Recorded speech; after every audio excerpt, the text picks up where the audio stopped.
quando saiu do Reino Unido, depois voltou para a Espanha, em específico para Alcalá de Henares, ao pé de Madrid, onde ficou a trabalhar no grupo de partículas do CSIC.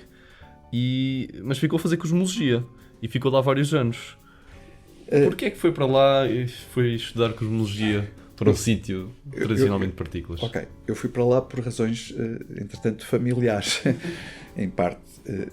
Não só porque Madrid é um sítio onde há grupos extremamente bons, não é? Mas, entretanto, eu casei com uma espanhola que conheci em Sussex e portanto, ela na altura ensinava na universidade, tinha uma posição na Universidade de Alcalá de Henares. Deixa-me corrigir uma coisa. Eu fui viver para Alcalá de Henares, mas o grupo do CSIC era em Madrid. Okay? Era num sítio absolutamente central em Madrid, que é a Calha Serrano, num instituto que se chama o Instituto de Estrutura da Matéria, que é justamente um instituto desta rede de investigação que os espanhóis têm à imagem dos franceses, e que em Espanha se chama CSIC. E portanto eu vivi em Alcalá e ia a Madrid praticamente todos os dias.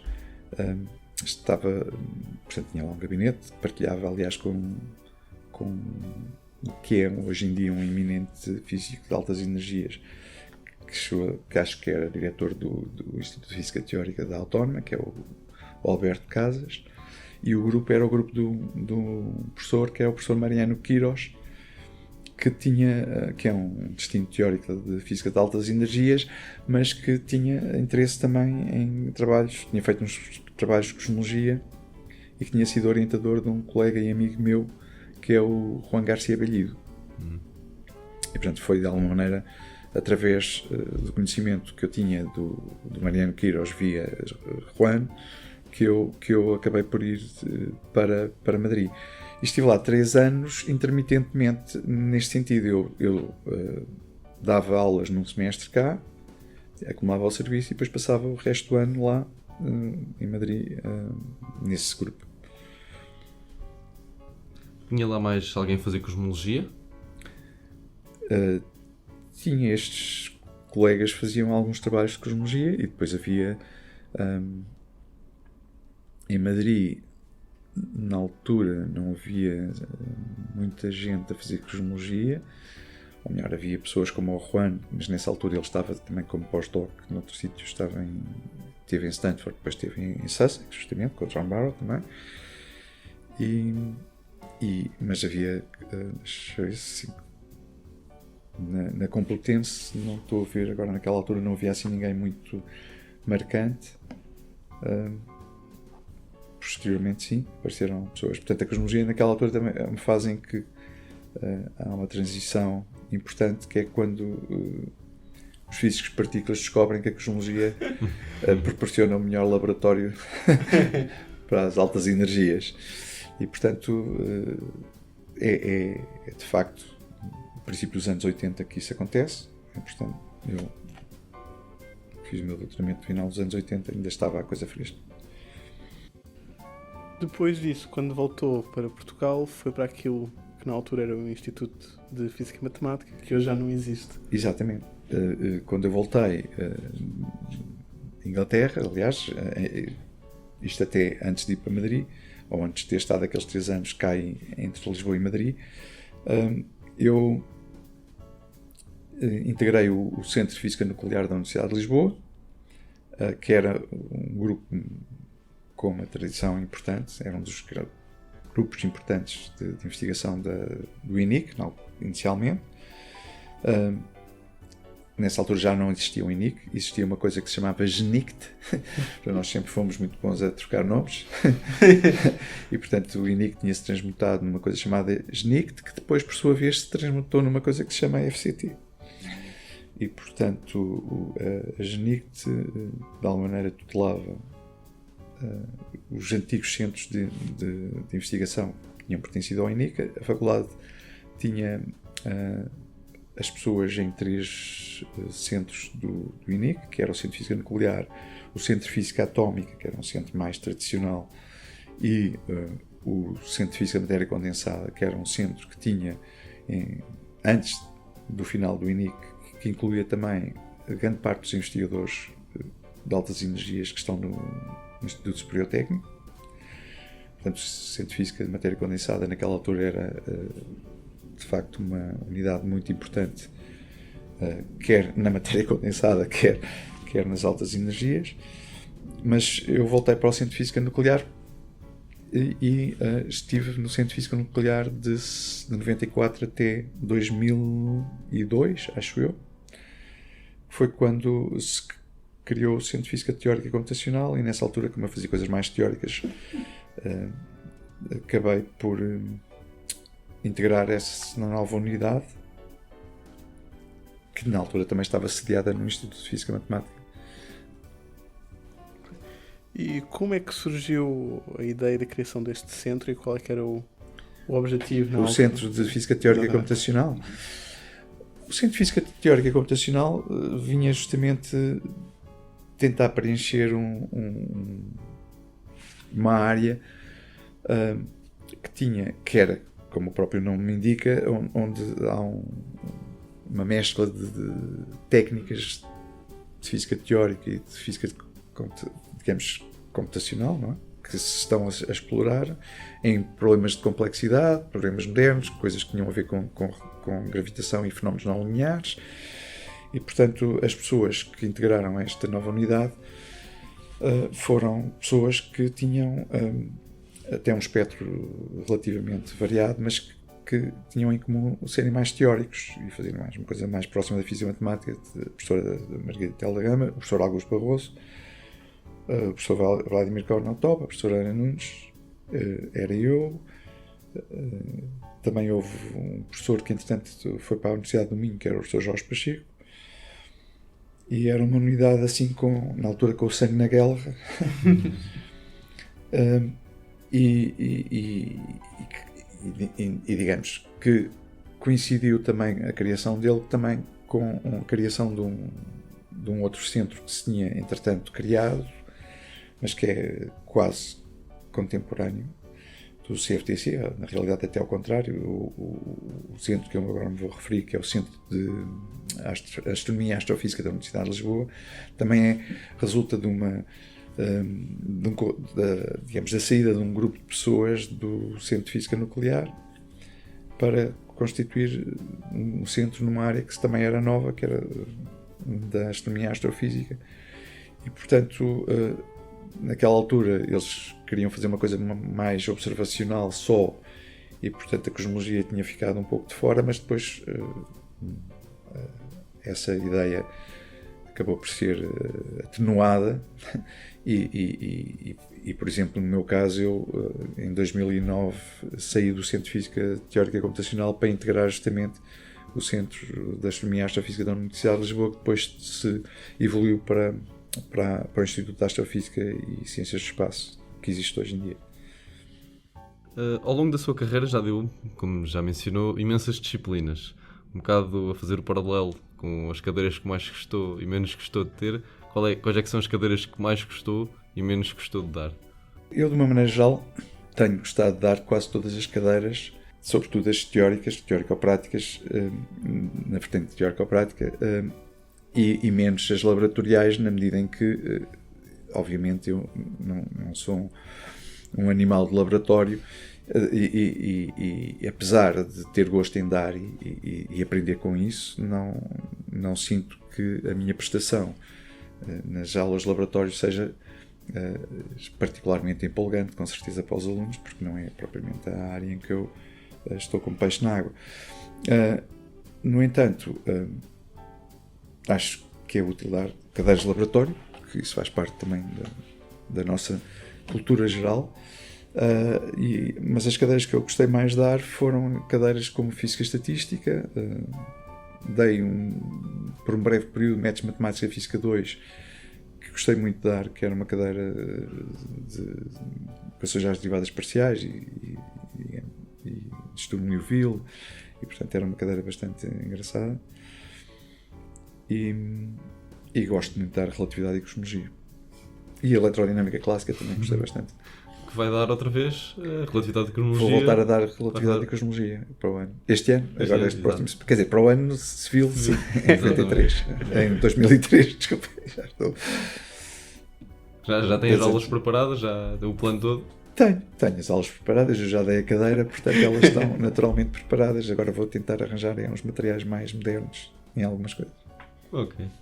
Relativamente à altura em que estudou, que diferenças é que nota na academia, na faculdade, no nosso departamento em particular?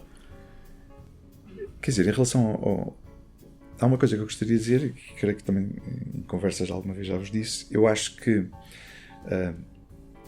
o nível de inteligência dos professores é mais ou menos o mesmo. Portanto, não há, desse ponto de vista, as pessoas que trabalhavam no departamento de Física há 30 anos não eram piores nem melhores, ou talvez fossem melhores até, do que algumas que trabalham hoje, incluindo-me a mim. O que há é uma evolução natural na maneira de fazer ciência e das pessoas terem a capacidade de fazer ciência de uma maneira mais próxima daquela que se faz em sítios reputados e com melhores condições, sem dúvida. E, portanto, nós hoje em dia somos muito mais competitivos do ponto de vista da investigação, o que se traduz em termos de retroação sobre aulas que, no fundo, beneficiam de um conhecimento mais profundo do que é fazer investigação nas áreas em que nós trabalhamos. As pessoas que integravam a primeira fase do departamento eram pessoas que tinham feito o doutoramento, muitas delas no estrangeiro, mas que não tinham tido muito tempo de experiência lá fora, tinham voltado rapidamente, a maior parte delas. E, portanto, quando chegaram aqui foram imediatamente sugadas por imensas solicitações, dirigir o departamento, fazer parte da comissão não sei quê, e, portanto, a certa altura nunca tiveram as condições para fazer aquele treino que nós hoje em dia sabemos que faz falta após o doutoramento, que se chama pós-doutoramento, em que a pessoa durante uns anos faz intensamente investigação. E o percurso normal no estrangeiro é um bocadinho isso, e cá agora começa também a ser. As pessoas fazem um período de pós-doutoramento naturalmente devia ser só até uns 6 anos, e depois encontram um lugar na academia e portanto começam a partilhar os seus conhecimentos e as suas experiências e portanto, desse ponto de vista, a evolução é brutal. Digamos, é extraordinário. Eu acho que nós passamos de uma ciência incipiente há 30 anos para, hoje em dia, estarmos já integrados nas práticas que se fazem, digamos, de investigação parecidas com o que se faz nos melhores sítios da Europa. Aliás, nós temos colaborações e participamos em determinadas colaborações internacionais que são de ponta, não é? E eu não sei se vos estava a dizer há uns dias, mas estive em Cambridge há 2 semanas ou 3, e quando estava lá estava a refletir sobre uma coisa extraordinária, que é em Inglaterra, em Cambridge, há um tipo português que está no Centro de Ciências Matemáticas, no DAMTP, que é catedrático lá, que é o Jorge Santos, foi estudante técnico e está lá.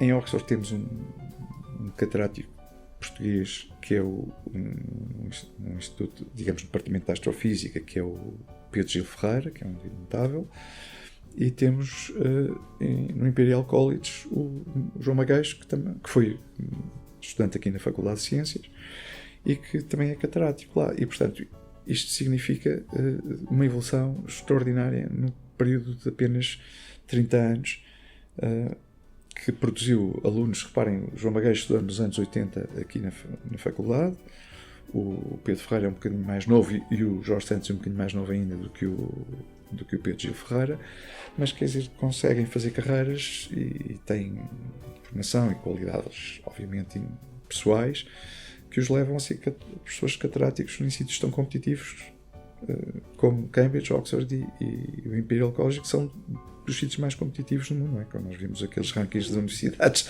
do mundo, eles estão normalmente, estas 3 estão nos 10, enfim, nas que estão em destaque. Depois depende, não é, da maneira como os rankings são feitos, mas estão com certeza nas 20 primeiras do mundo. E no que toca ao ensino, e mais na parte dos alunos, o curso em si, que diferenças é que nota? Eu acho, quer dizer, há uma diferença importante, que é o seguinte: durante os anos 80 só havia curso de Física na Faculdade de Ciências.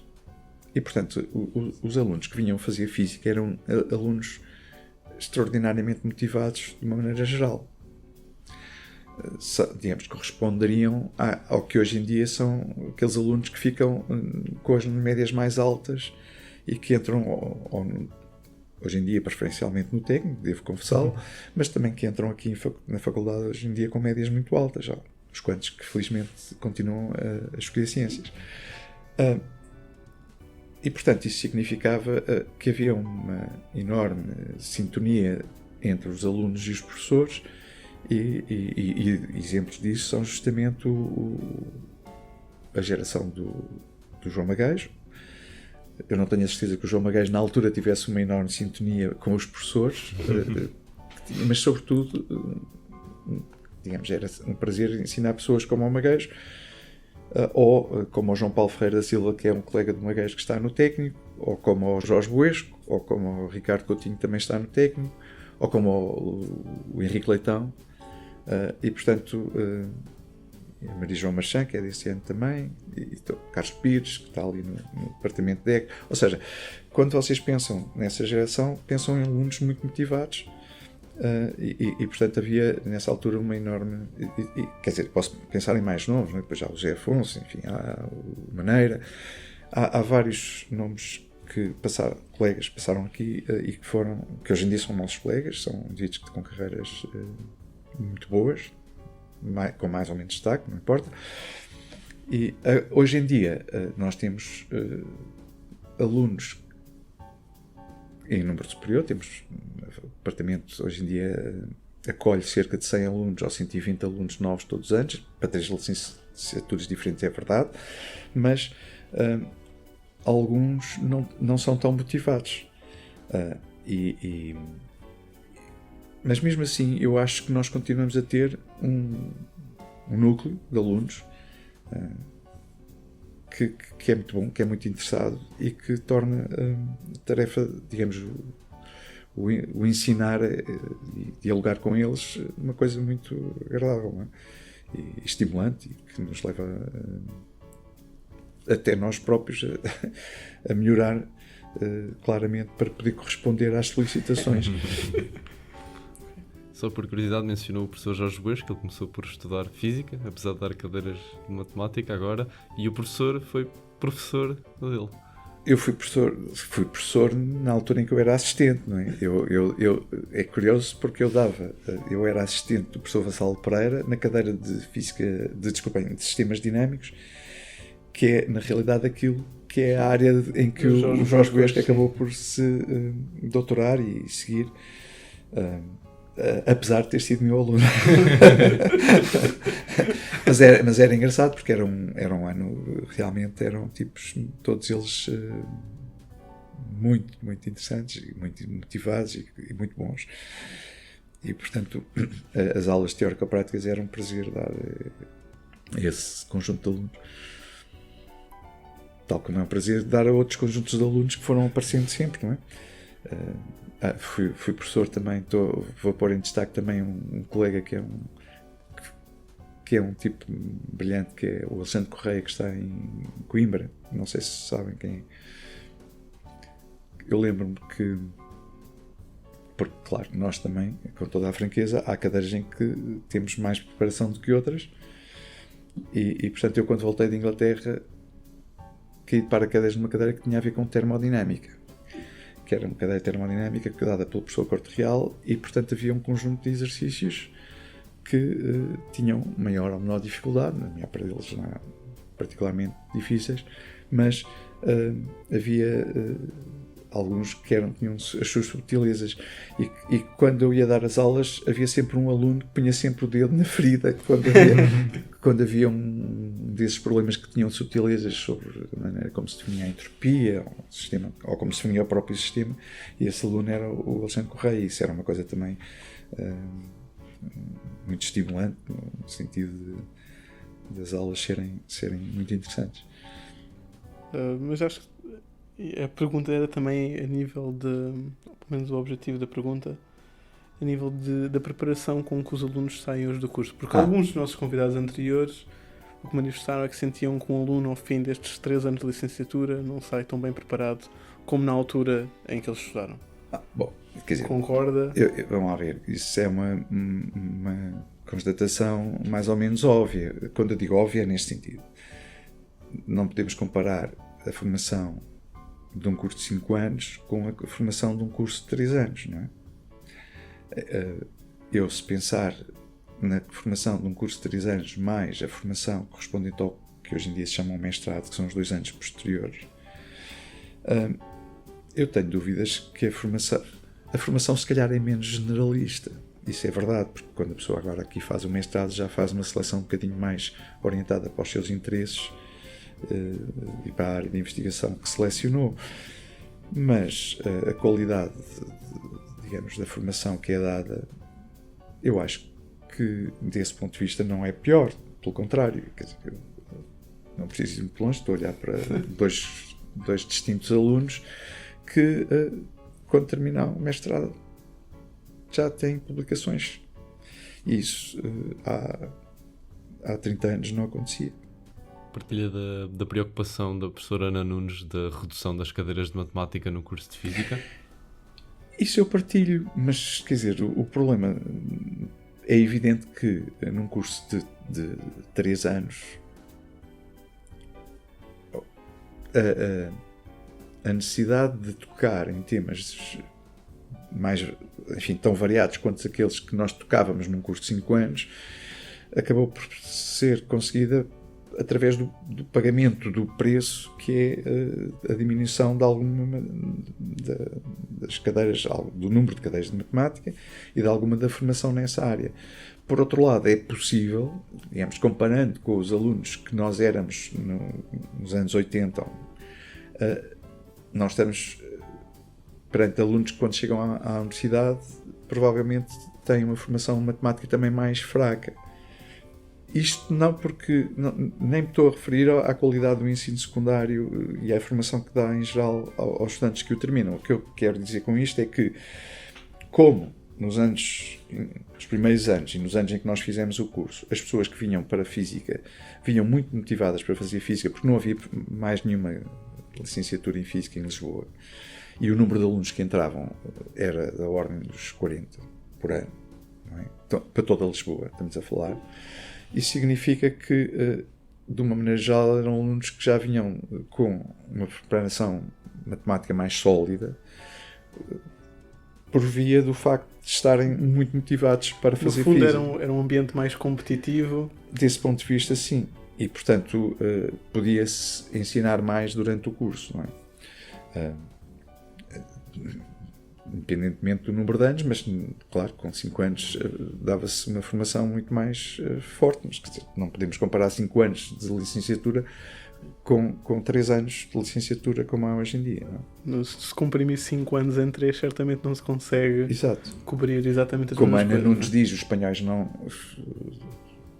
adotaram este sistema e ficaram com uma licenciatura de 4 anos. E, portanto, aí tem uma formação um bocadinho maior, mas depois também deve-se dizer, para completar esta informação, que o mestrado em Espanha é 1 ano. E, portanto, ao fazer 1 ano, muito mais dirigido depois para fazer uma tese rapidamente, acaba por completar em 5 anos com uma formação que se calhar não é muito diferente, okay? Do que 3 mais 2. Mas a evolução que houve não é negativa, como eu vos disse. Vocês os dois conseguiram fazer investigação no âmbito do vosso mestrado que vos leva a publicar nas melhores revistas científicas que há na área nas vossas áreas, não é? E isso é uma coisa que de jeito nenhum há 30 anos era possível. Quer dizer, possível seria em algum caso particular, mas não era uma situação... Não era norma. Não era norma. As pessoas faziam teses de mestrado que eram coisas, na maior parte das vezes, provas de erudição. Aprendiam muito sobre um assunto, sabiam muita coisa sobre o assunto, mas não havia um objetivo que dominasse claramente o trabalho da tese, no sentido de esclarecer uma questão que estava por esclarecer, não é? Por compreender melhor. Mudando um pouco de tema, já mencionámos aqui, já falámos sobre isso, que hoje se trabalha em cosmologia. No que é que em concreto se trabalha? E se calhar o que é que salienta como o mais interessante e mais fascinante para os nossos ouvintes? Quer dizer, hoje em dia a cosmologia é sem dúvida uma área muito apelativa e fascinante por via por um lado, de ser um ponto de confluência de algumas áreas importantes da física e da tentativa de resolução de problemas teóricos que são desafiantes, como perceber qual é a natureza da matéria que está distribuída no universo, ou aquilo que é entendido como matéria, na realidade é uma forma de energia qualquer. Nós sabemos que há, hoje em dia, 90% da matéria que gravita, ou da energia que gravita, é de natureza desconhecida. E portanto, aqui entronca a física de partículas e problemas teóricos importantes, como a unificação das interações fundamentais e coisas. Portanto, são problemas absolutamente fundamentais e muito básicos na física mais abstrata e teórica. E, por outro lado, houve uma enorme evolução do ponto de vista das observações e, portanto, nós hoje em dia temos observações que começam a ter uma qualidade extraordinária. Temos exemplos absolutamente brilhantes e impactantes nos últimos 10 anos. A descoberta das ondas gravitacionais é a primeira detecção de ondas gravitacionais, no fundo, como diria o Paulo, nós já sabíamos que existiam há 100 anos, mas o ter-se conseguido detectar é um triunfo extraordinário de desenvolvimento observacional, ao ponto de que fazíamos uma detecção de uma precisão inacreditável em termos daquilo que se poderia pensar há uns anos. E portanto, nós começamos a ter dados para poder testar os nossos modelos teóricos de uma maneira muito mais convincente. Não é? E, portanto, deixou de ser uma coisa quase do domínio da ficção científica para ser uma coisa que já se pauta pelos padrões da metodologia da física, em que nós temos propostas teóricas que depois temos que infirmar ou não através da experiência. E, enfim, não vou entrar aqui em grandes discussões sobre epistemologia, mas é uma área que tem inúmeras questões extraordinariamente desafiantes e interessantes. E eu trabalho em coisas que têm a ver com aspectos... em tempos trabalhei em coisas que tinham a ver com dinâmica de modelos cosmológicos, mas até dinâmica de modelos cosmológicos em teorias modificadas de gravitação, em que há variação de constantes, que a mim parece uma coisa absolutamente natural. Ou seja, há aqui uma ideia que já em si é nova, ou é um bocadinho audaciosa, que é pensar que as próprias leis da física evoluem ao longo da história do universo. Porque a coisa, já agora sublinhar isto, a coisa que é notável na gravitação que o Einstein desenvolveu é que nós passámos a usar as nossas leis da física, aplicá-las ao próprio universo, que é o sítio onde elas têm a sua existência. Portanto, o universo obedece às suas próprias leis e isso é uma coisa notável. Portanto, a partir daí é uma coisa relativamente razoável de conceber que as próprias constantes sejam evolutivas e, portanto, os valores que nós temos hoje em dia correspondem a certos estados estacionários ou não. E, portanto, eu tenho trabalhado em coisas nesse estilo. Fiz algum trabalho com a professora Ana Nunes nisso, aliás, com alguns resultados engraçados. E E por outro lado, como a descrição da matéria e a interação entre a matéria e a gravitação está na origem deste mistério, que é qual é a natureza de 90% da energia que existe e que gravita, no sentido em que tem impactos gravitacional sobre os corpos que nós observamos e sobre as partículas que nós observamos, mas que não sabemos, cuja origem não sabemos. Eu tenho também muito interesse em perceber como é que esta interação ocorre e como é que eu devo de facto descrever a matéria em termos da sua interação com a geometria e com a gravitação, que no fundo é a mesma coisa, não é? Geometria e gravitação. Tudo isso condensado naquela frase que tem escrita no seu gabinete da curvatura é formosura. Exatamente. E já agora, qual é que é a origem dessa frase? Não sei, um dia qualquer reparei que se trocasse gordura por curvatura podia manter a palavra formosura. Portanto, é um trocadilho apenas, não é?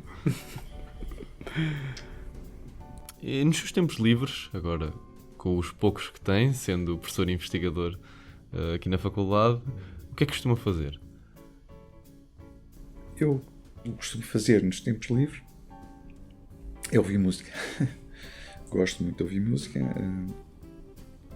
Gosto também de ler, como é evidente. Quando digo como é evidente, é uma coisa mais ou menos comum aqui neste conjunto de pessoas que vocês têm entrevistado. E gosto de ler banda desenhada, que é uma coisa à qual eu fui iniciado quando tinha 4 ou 5 anos, não é? Quando me deram o primeiro livro do Tintin. Tanto que tem um porta-chaves, com o foguetão do Tintin. E pósteres no gabinete. E pósteres, exatamente. Aliás, recomendo Tintin como uma saga interessante de livros, não é? Que, aliás, mostra a própria evolução do autor, é uma coisa interessante, não é? Desde um indivíduo que era aparentemente bastante reacionário até uma situação em que no fundo está mais ou menos termalizado já com outras perspectivas. Mas gosto de música também de uma maneira variada, mas gosto muito de jazz.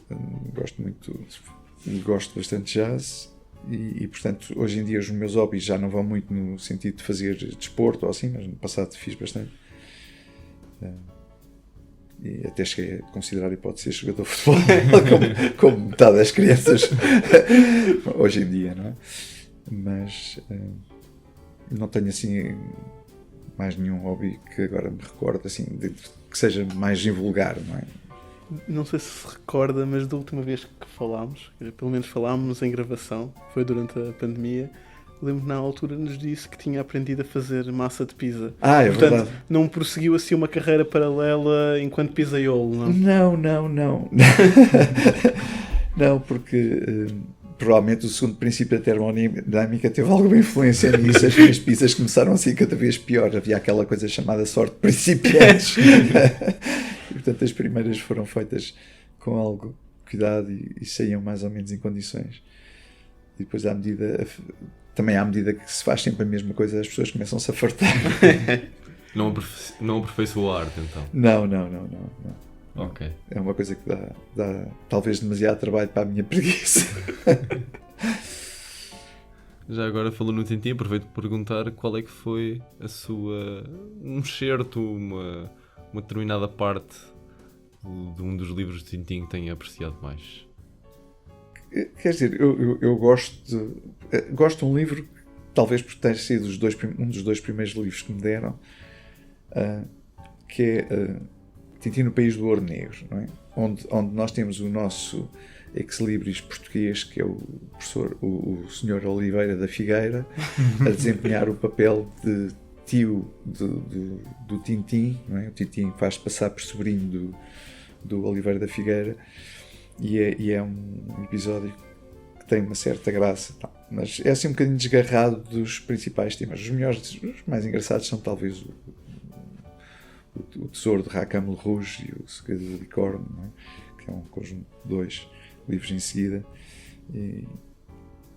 E esses devem ser, ou o caso Tornesol, que é também um livro engraçado. Agora, se calhar, vamos aproveitar a deixa e vamos entrar no nosso segmento cultural, não é? Já começa a ser como os comentários do telejornal, que tem sempre no final recomendações culturais. Quer deixar alguma recomendação? Sim, isto é uma coisa tipo Nuno Rogério, não é? Olha, eu recomendaria que lessem livros do John Barrow. Ok. A princípio são mais filosóficos e extensos, mas ele foi apurando a sua técnica de escrita, que aliás, devo dizer, o John Barrow escrevia diretamente, sem rasuras, portanto saía da cabeça um livro pronto e escrevia um livro em 6 meses. E tem uns livros na parte final que são mais temáticos. Por exemplo, o livro dos universos é um livro muito interessante. E tem uma série de livros que se chamam 100 Things You Didn't Know About qualquer coisa, não é? E portanto, e um deles até é sobre desporto, que é uma coisa muito interessante, onde por exemplo, nós aprendemos coisas que até dá para explicar aos alunos de física, como qual é que é a diferença entre a maneira de saltar em altura que se usava até ao final dos anos 70 e o salto de costas, chamado Fosbury Flop, que foi introduzido pelo Fosbury nos Jogos Olímpicos do mês. E a diferença é uma diferença física fundamental, é que no caso do Fosbury Flop o centro de massas passa por baixo da fasquia e no outro tem que passar por cima, e portanto isso significa 20 e tal centímetros de elevação a mais no recorde do mundo, que é uma coisa não menosprezável. Portanto, estes livros são interessantes. Não me atrevo a recomendar nenhuma novela, nenhum romance. Enfim, há livros fantásticos, como O Nome da Rosa, não é? Que é um livro, não sei se vocês leram, mas que é fascinante, de Humberto Eco. E o que vos recomendaria são alguns discos, nomeadamente há um par de autores que eu gosto muito de jazz, há um trio chamado EST, Esborgs Svensson Trio, lamentavelmente dirigido por Esborg Svensson, que faleceu num acidente de mergulho, e o Brad Meldau, que tem uma série de discos fascinantes também. Há um disco de trios em que ele recria músicas tão conhecidas como o Paranoid Android do Radiohead e o Exit e outras dos Beatles, enfim, são muito bons. E cinema também. O cinema é uma coisa que é bastante fascinante, não é? Recomendaria ver o 1900, por exemplo, que é um filme do meu tempo, do Bertolucci, e enfim, pouco mais. Nós fazemos sempre esta pergunta a todos os nossos convidados, não é? Só viu, sabe o que é que vem de seguida? Não, já não me recordo. Ok, então é bom porque assim vai ser novidade, não é? Exatamente. É como tem o efeito de surpresa que nós achávamos já não ia ter. E já é espontâneo agora, a resposta tem que ser mesmo genuína. E a pergunta é, o que é para si a física? O que é para minha física é a matemática a cores. Uma resposta muito colorida, então. Quer dizer, enfim, a matemática é a estrutura que permeia toda a física, não é? Mas depois nós pomos uma vestimenta de cores, algumas das quais que não... Uma das coisas que se diz é que às vezes as pessoas que acabaram por fazer coisas mais matemáticas, nomeadamente a professora Ana Nunes, ou agora ouvi uma entrevista a uma jovem investigadora que é a Rita Costa, que está em Princeton, feita pelo João Paulo Ferreira da Silva, que vejam também, que é uma coisa interessante, em que, no fundo, uma coisa que é comum é as pessoas, os físicos, que depois se dedicam a coisas mais matemáticas, dizerem que às vezes os físicos não são completamente rigorosos e, portanto, a pessoa quer estudar mais matemática para ou aprofundar o aspecto da compreensão matemática das leis que subjacem, não é, à física. Mas, ao invés, eu acho que aos matemáticos lhes falta às vezes este folclore que a física tem. e portanto, é uma simbiose que tem sido muito frutífera, não é? Ao longo dos séculos já. E portanto, eu acho que, como o Galileu dizia que a física, o livro da natureza está escrito em matemática, nós temos que lhe pôr a cor da realidade, e somos nós que o fazemos na primeira instância, não é? Então, neste caso, vamos terminar por aqui. Portanto, obrigado por Nada, foi um prazer, espero esta conversa. que enfim, tenha correspondido àquilo que vocês gostariam. Bom, Certamente. Então pronto, obrigado, professor, e aliás, até uma próxima. um gosto. Até.